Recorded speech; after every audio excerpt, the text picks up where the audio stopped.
सुप्रभात। आप सभी छात्र छात्राओं का स्वागत। तो देखो, जैसे हम जल्दबाजी में चलते हैं तो हमारा पैर जब किसी चीज़ या पत्थर से टकराता है तो उसे हम क्या कहते हैं? क्या हुआ? जी हाँ, बिल्कुल सही। तो हम उसे कहते हैं ठेस लगी, है ना। तो आज हम ठेस इस कहानी का अध्ययन करेंगे। तो ठेस ये जो कहानी है वह एक पूरक पठन है। यह फणीश्वरनाथ रेणु इन्होंने लिखी है। इनका जन्म 1921 पूर्णिया ए बिहार में है, यहीं पर हुआ। इनकी मृत्यु 1977 में हुई। हिंदी कथाधारा का रूप बदलने वाले फणीश्वरनाथ रेणु जी को आज़ादी के बाद के प्रेमचंद की संज्ञा दी जाती है। तो देखो, प्रेमचंद जी जो है हिंदी साहित्य के सर्वश्रेष्ठ लेखक, कहानीकार, उपन्यासकार है। तो उनके नाम की संज्ञा फणीश्वरनाथ रेणु जी को दी जाती है। आपके कहानियों और उपन्यासों में आंचलिक जीवन की धुन, गंध, लय, ताल, सुर, सुंदरता, कुरूपता स्पष्ट रूप से दिखाई पड़ती है। आपकी भाषा शैली में एक जादुई असर मिलता है। इनकी प्रमुख कृतियाँ कौन सी है? देखो, महिला आंचल, परती परिकथा, जुलूस आदि उपन्यास है। महिला आंचल ये उपन्यास बहुत ही प्रसिद्ध है। एक आदिम रात्रि की महक, ठुमरी, अच्छे आदमी आदि कथा संग्रह इन्होंने लिखे हैं। ऋण, जल, धन जल, नेपाली क्रांति कथा, रिपोर्टाज आदि इन्होंने रचनाएं की है। तो थोड़ा सा गद्य संबंधी जानते हैं।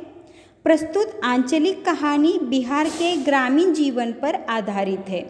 इस कहानी के माध्यम से कथाकार ने ग्रामीण जीवन, सामाजिक संबंध, कारीगरों के स्वाभिमान आदि को बड़े ही सुंदर ढंग से चित्रित किया है। यानी ये विधा का प्रकार कौन सा है? तो ये एक आंचलिक कहानी है। तो आंचलिक किसे कहते हैं? तो देखो, जहाँ किसी क्षेत्र विशेष को केंद्र बनाकर रचना की जाए, वहाँ के रहन सहन, रीति रिवाज, व्यवहार, गुण दोष, वेशभूषा, सामाजिक जीवन आदि के विस्तृत वर्णन के साथ स्थानीय बोलियों का प्रभाव हो, उस रचना को आंचलिक कहते हैं। यानी किसी खास क्षेत्र को लेकर वहाँ के रहन सहन, रीति रिवाज, गुण दोष, वेशभूषा आदि के बारे में वर्णन किया हुआ होता है, तो वह आंचलिक कहानी होती है। अब ये जो आंचलिक कहानी है ठेस, ये बिहार के ग्रामीण जीवन पर आधारित है। तो आइए देखते हैं ठेस कहानी। खेतीबाड़ी के समय गांव के किसान सिरचन की गिनती नहीं करते। लोग उसको बेकार ही नहीं, बेगार समझते हैं। इसलिए खेत खलिहान की मजदूरी के लिए कोई नहीं बुलाने जाता है सिरचन को। क्या होगा उसको बुलाकर? दूसरे मजदूर खेत पहुंचकर 1/3 काम कर चुकेंगे, तब कहीं सिरचन राय हाथ में खुरपी डुलाता हुआ दिखाई पड़ेगा। पगडंडी पर तौल तौल कर पाँव रखता हुआ धीरे धीरे मुफ्त में मजदूरी देने हो तो और बात है। तो देखो, इसमें से कठिन शब्दार्थ है बेगार। बेगार यानी बिना मजदूरी के जबरदस्ती लिया गया काम।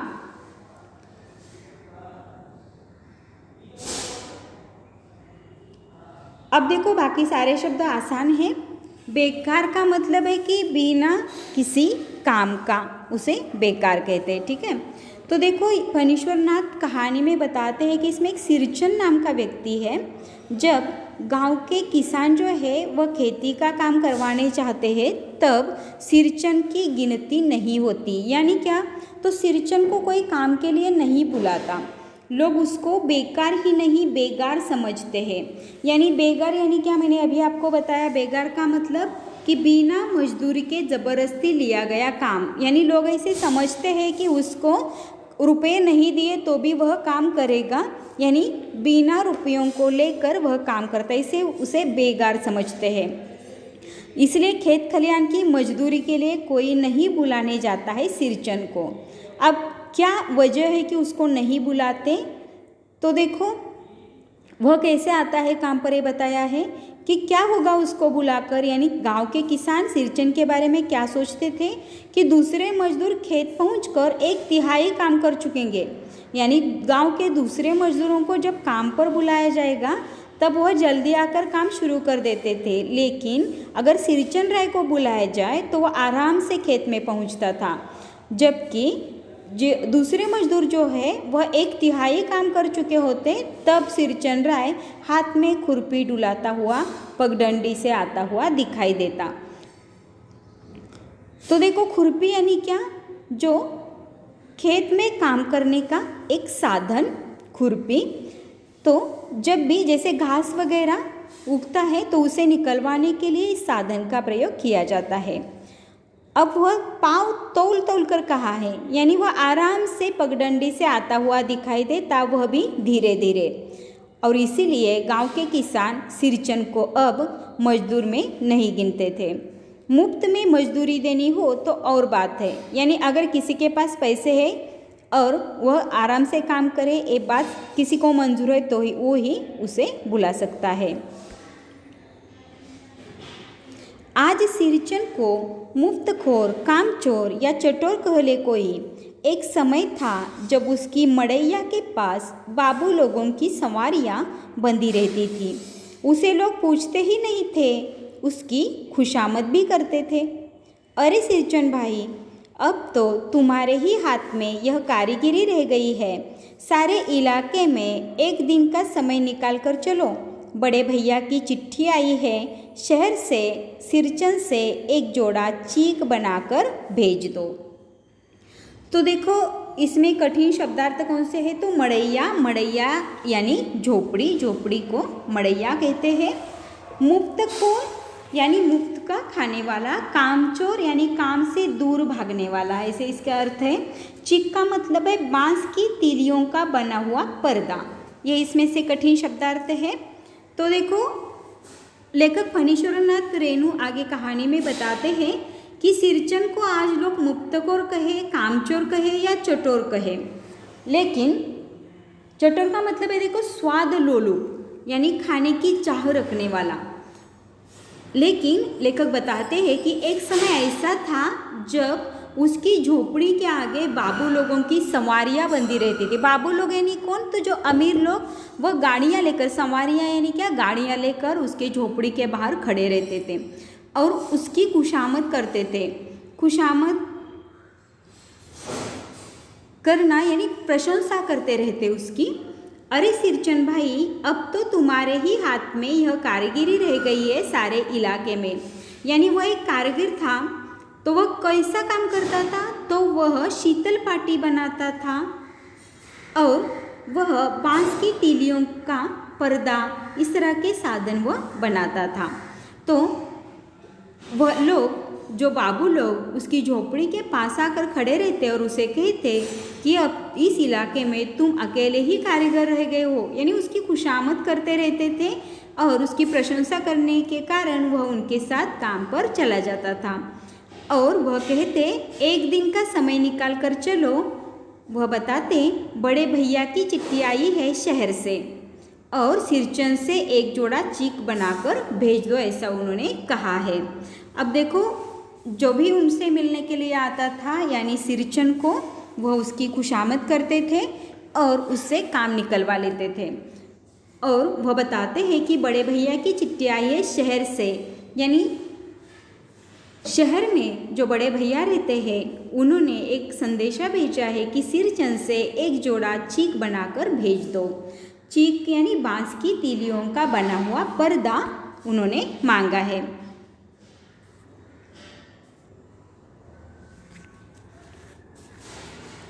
मुझे याद है मेरी माँ जब कभी सिरचन को बुलाने के लिए कहती, मैं पहले ही पूछ लेता भोग क्या क्या लगेगा। माँ हंसकर कहती, जा जा, बेचारा मेरे काम में पूजा भोग की बात नहीं उठाता कभी। पड़ोसी गांव के पंचानंद चौधरी के छोटे लड़के को एक बार मेरे सामने ही बेपानी कर दिया था सिरचन ने। तुम्हारी भाभी नाखून से खांट कर तरकारी परोसती है और इमली का रस डालकर कड़ी तो हम मामूली लोगों की घरवालियाँ बनाती है, तुम्हारी भाभी ने कहाँ से बनाना सीखी है। तो देखो इसमें से कठिन शब्दार्थ कौन से है। तो इसमें एक मुहावरा है बेपानी करना। बेपानी करना का मतलब है बेइज्जत करना। नाखून से खांड कर का मतलब है थोड़ा सा। तो ये इसमें से कठिन शब्दार्थ है।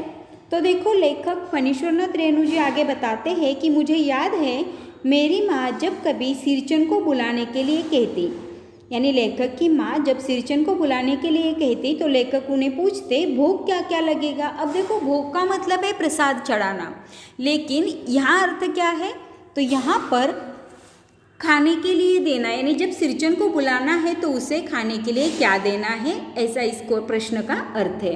तो फिर माँ हंसकर कहती जा जा बेचारा मेरे काम में पूजा भोग की बात नहीं उठाता कभी, यानी वह कभी मुझे पूजा या प्रसाद के बारे में या खाने के बारे में कभी नहीं पूछता, ऐसा वह हंसकर बोलती है।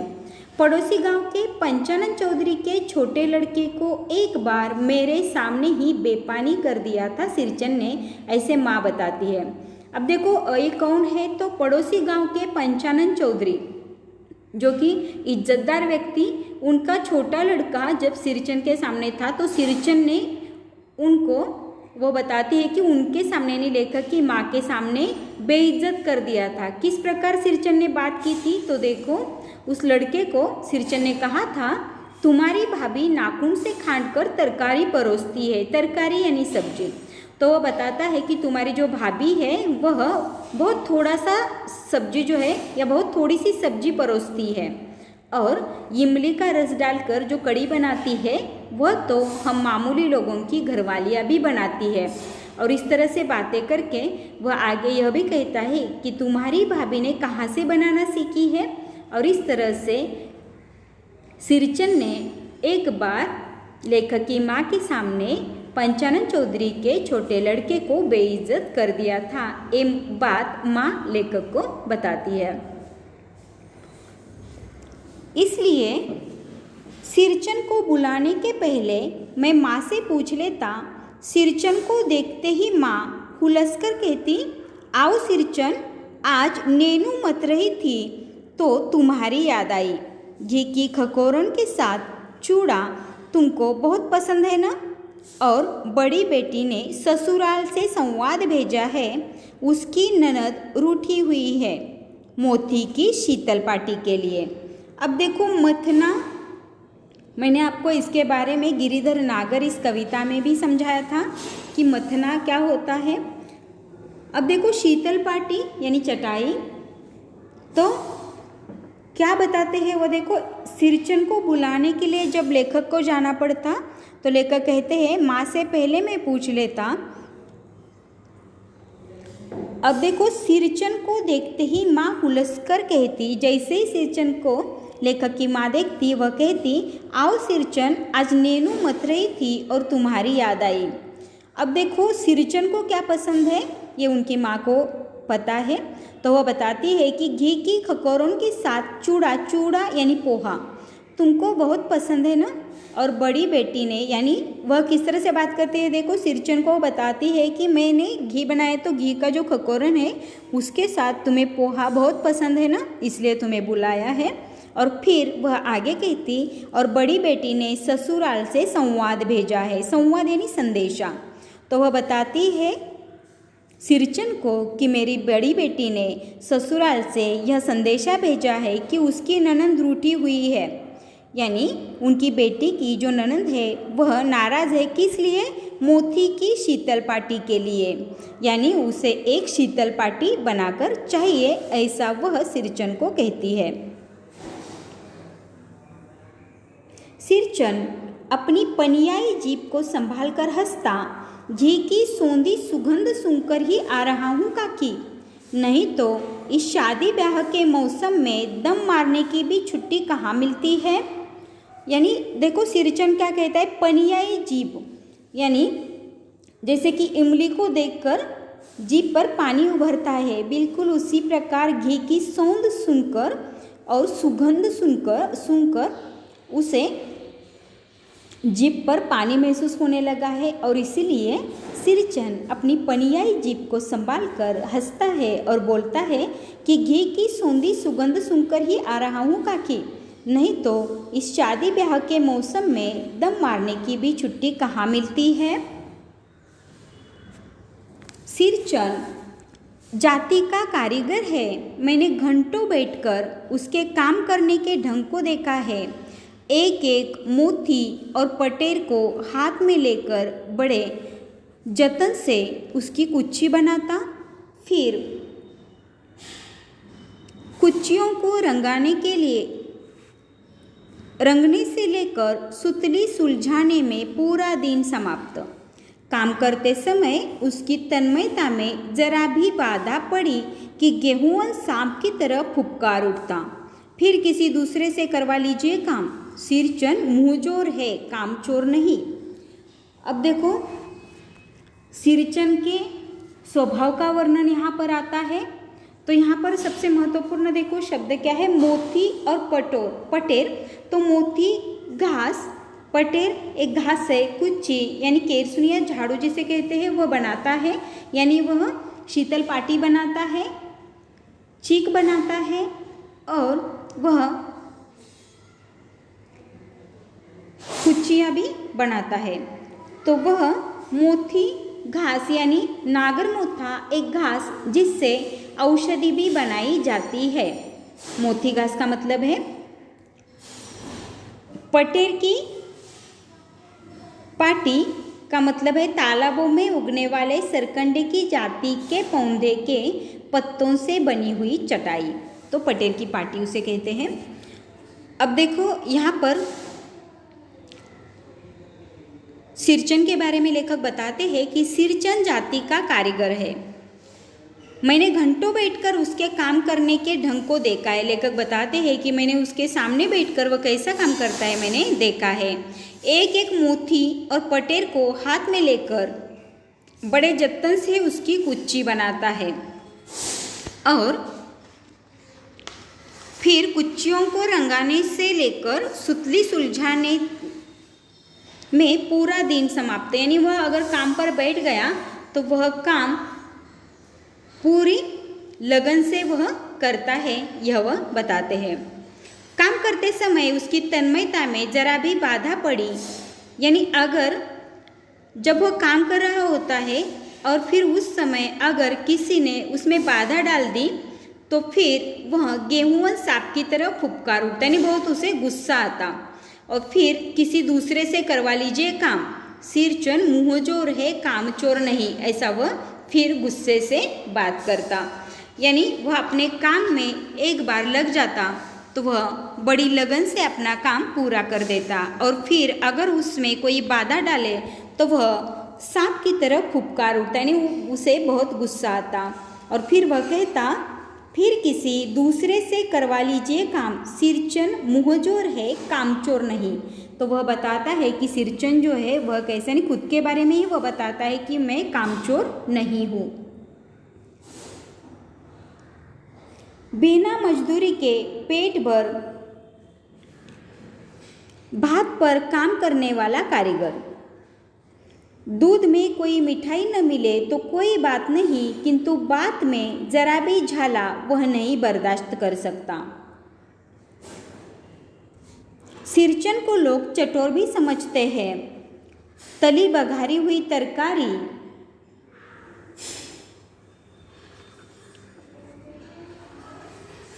दही की कढ़ी, मलाई वाला दूध, इन सब का प्रबंध पहले कर लो, तक सिरचन को बुलाओ, दुम हिलाता हुआ हाजिर हो जाएगा। खाने पीने में चिकनाई की कमी हुई कि काम की सारी चिकनाई खत्म। काम अधूरा रखकर उठ खड़ा होगा। आज तो अब अधकपाली दर्द से माथा टनटना रहा है, थोड़ा सा रह गया है, किसी दिन आकर पूरा कर दूंगा, किसी दिन माने कभी नहीं। यानी आगे लेखक बताते हैं फणीश्वरनाथ रेणु जी कि सिरचन किस तरह से काम करने के लिए आता। तो देखो, बिना मजदूरी के पेट भर भात पर काम करने वाला कारीगर, यानी उसे पेट भर खाना दो तो वह आसानी से वह काम पूरा कर देता था। और इसीलिए वह कहते हैं कि दूध में कोई मिठाई न मिले तो कोई बात नहीं, यानी सिर्फ दूध ही खाली मिले तो भी वह खुश हो जाता, लेकिन बात में जरा भी झाला वह नहीं बर्दाश्त कर सकता था। यानी कोई उससे अच्छे तरीके से बात न करे ये उसे पसंद नहीं था। तो झाला का मतलब है तीखापन, तो कोई उसे तीखेपन से बात करे ये उसे बिल्कुल पसंद नहीं था। तो मिठाई न मिले तो न सही, लेकिन बातों में तीखापन नहीं चाहिए, तो वह तीखापन बिल्कुल भी बर्दाश्त नहीं कर सकता था। सिरचन को लोग चटोर भी समझते हैं। चटोर का मतलब स्वाद लोलू, यानी बहुत सारे व्यंजन यानी पदार्थ खाने की चाह मन में निर्माण होना, उसे चटोर कहते हैं। तो सिरचन को लोग चटोर भी समझते हैं। तली बघारी हुई तरकारी यानी सब्जी, दही की बनी हुई कड़ी, मलाई वाला दूध, इन सब का प्रबंध कर लो, यानी ये सब उसे अगर खाने को दो। और तो सिरचन क्या करता है, जब ये सारे पदार्थ जब उसे खाने के लिए मिलते हैं तो उस घर में वो जल्दी से काम के लिए हाजिर हो जाता है। खाने पीने में चिकनाई की कमी हुई कि काम की सारी चिकनाई खत्म, यानी जितना उसे अच्छा खाना दो वह उतना ही अच्छा काम करता था। और काम अधूरा रखकर उठ खड़ा होगा, यानी अगर उसे खाने के लिए सही ढंग से नहीं दिया गया तो वह क्या करता था, काम अधूरा रखकर उठ खड़ा होगा। और वह क्या बोलता, देखो आज तो अब अधकपाली दर्द से माथा टनटना रहा है। अधकपाली यानी आधे सिर में होने वाला दर्द, उसे अधकपाली दर्द कहते हैं। माथा टनटना रहा, यानी वह वजह क्या बताता, अगर उसे खाने के लिए सही से नहीं मिला तो वह काम भी अधूरा ही छोड़ देता, और काम करते करते बीच में ही वह बोलता, आज तो अब अधकपाली दर्द से माथा टनटना रहा है। अधकपाली यानी आधे सिर में होने वाला दर्द, तो वह बोलता कि मेरे आधे सिर में दर्द होने लगा है, थोड़ा सा रह गया, यानी काम जो है थोड़ा सा बाकी है, मैं फिर किसी दिन आकर पूरा कर दूंगा। लेकिन लेखक बताते हैं कि किसी दिन यानी कभी नहीं, यानी वह कहकर जाता है किसी दिन आकर पूरा करूँगा, लेकिन वह फिर कभी वापस नहीं आता।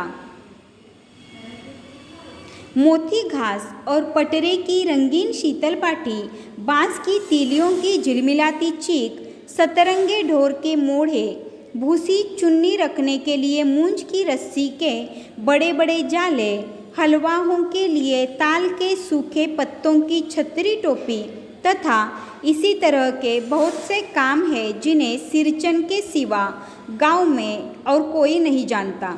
यह दूसरी बात है कि अब गांव में ऐसे कामों को बेकाम का काम समझते हैं लोग। बेकाम का काम जिसकी मजदूरी में अनाज या पैसे देने की कोई ज़रूरत नहीं, पेट भर खिला दो, काम पूरा होने पर एक हाथ पुराना धुराना कपड़ा देकर विदा करो, यह कुछ भी नहीं बोलेगा, यानी वह कुछ भी नहीं बोलेगा। तो देखो यहाँ पर बेकाम शब्द का प्रयोग हुआ है। बेकाम का मतलब है अनुपयोगी या बेकार, और मूंज का मतलब है एक प्रकार का तृण या घास।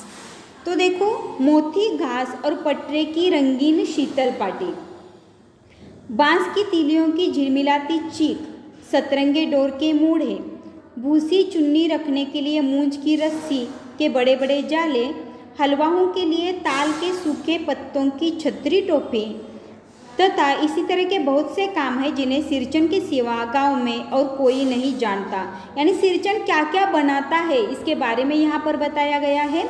तो वह क्या क्या बनाता है, रंगीन शीतल पाटी बनाता है, बांस की तीलियों से झिलमिलाती चीख बनाते हैं, चीख यानी पर्दा, सतरंगी डोर के मोड़े, भूसी चुन्नी रखने के लिए मूंज की रस्सी के बड़े बड़े जाले वह बनाता है, हलवाओं के लिए ताल के सूखे पत्तों की छतरी टोपी वह बनाता है, और इतने बहुत सारे काम है वह सिरचन जानता है। सिरचन के सिवा गांव में और कोई नहीं जानता। यह दूसरी बात है कि अब गांव में ऐसे कामों को बेकाम का काम समझते हैं लोग। लेखक बताते हैं कि ऐसे कामों को बेकाम का काम समझने लगे हैं लोग, लेकिन ये बहुत ही आवश्यक वस्तुएं हैं। तो बेकाम यानी अनुपयोगी, यानी ऐसा काम करने वाले को लोग बेकाम समझते हैं, बेकार समझते हैं। तो बेकाम का काम जिसकी मजदूरी में अनाज या पैसे देने की कोई ज़रूरत नहीं। तो गांव के लोग क्या समझते हैं, किसान जो है वह ऐसे काम को बेकाम का काम समझते हैं और इसीलिए इस काम के लिए मजदूरी में अनाज या पैसे देने की कोई ज़रूरत नहीं, ऐसा गांव वालों को लगता है। और गांव वालों को ये लगता है कि सिर्फ सिरचन को पेट भर खिला दो, काम पूरा होने पर एक हाथ पुराना धुराना कपड़ा देकर विदा करो। यानी उसे पैसे या अनाज देने की ज़रूरत नहीं है, अनाज यानी धान, तो उसे सिर्फ पेट भर खिला दो और काम पूरा होने पर पुराना कपड़ा उसे देकर अगर उसे भेज दिया जाए तो भी सिरचन कुछ भी नहीं बोलेगा। तो यहाँ से आगे जो कहानी है वह हम अगले लेक्चर में पढ़ते हैं। तब तक के लिए धन्यवाद।